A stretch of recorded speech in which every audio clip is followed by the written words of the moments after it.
Hallo, im folgenden Video zeigen wir Ihnen die Einrichtung der Inkasso-Schnittstelle und die Abgabe einer Rechnung an das Inkassobüro.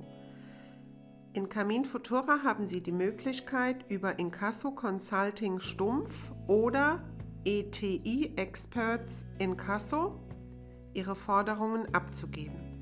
Wenn Sie sich für einen Dienst entschieden haben, können Sie die Übergabe an diesen wie folgt einrichten. Sie wählen Dienste, eigene Daten, Zusatzmodule, Zugangsdaten für das Inkassobüro. Unter dem Punkt Inkassobüro wählen Sie in diesem Fall Inkasso Consulting Stumpf aus.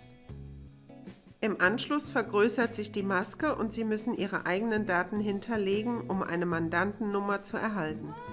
Nach Eingabe Ihrer Mandanteninformation erscheint sofort Ihre Mandantennummer. Dieser Vorgang muss einmalig durchgeführt werden, weil Sie nur eine Mandantennummer benötigen. Nach diesem Schritt bestätigen Sie die Maske mit OK und in den eigenen persönlichen Daten wieder mit OK.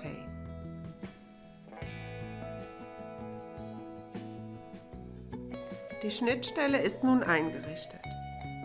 Im zweiten Teil des Videos zeigen wir Ihnen die Einrichtung der Inkassostelle ETI Experts Inkasso. Wählen Sie wieder Dienste, eigene Daten, Zusatzmodule, Zugangsdaten für das Inkassobüro. Hier müssen Sie sich vorher mit ETI in Verbindung setzen, um Ihre Zugangsdaten für die Schnittstelle zu erhalten. Unter dem Punkt Inkassobüro wählen Sie ETI aus und geben Benutzername und Passwort ein. Nach diesem Schritt bestätigen Sie die Maske mit OK und in den eigenen persönlichen Daten wieder mit OK. Die Schnittstelle ist nun eingerichtet. Um eine Rechnung an das entsprechende Inkassobüro abzuschicken, klicken Sie mit einem Rechtsklick auf die entsprechende Rechnung und anschließend auf Rechnung an das Inkassobüro abgeben. Dieser Punkt erscheint, wenn die Schnittstelle vorher eingerichtet wurde. Anschließend öffnet sich eine Maske, in der Sie noch einmal Eigentümer- und Rechnungsinformationen kontrollieren können. Wenn alles in Ordnung ist, klicken Sie auf den Button Abgeben.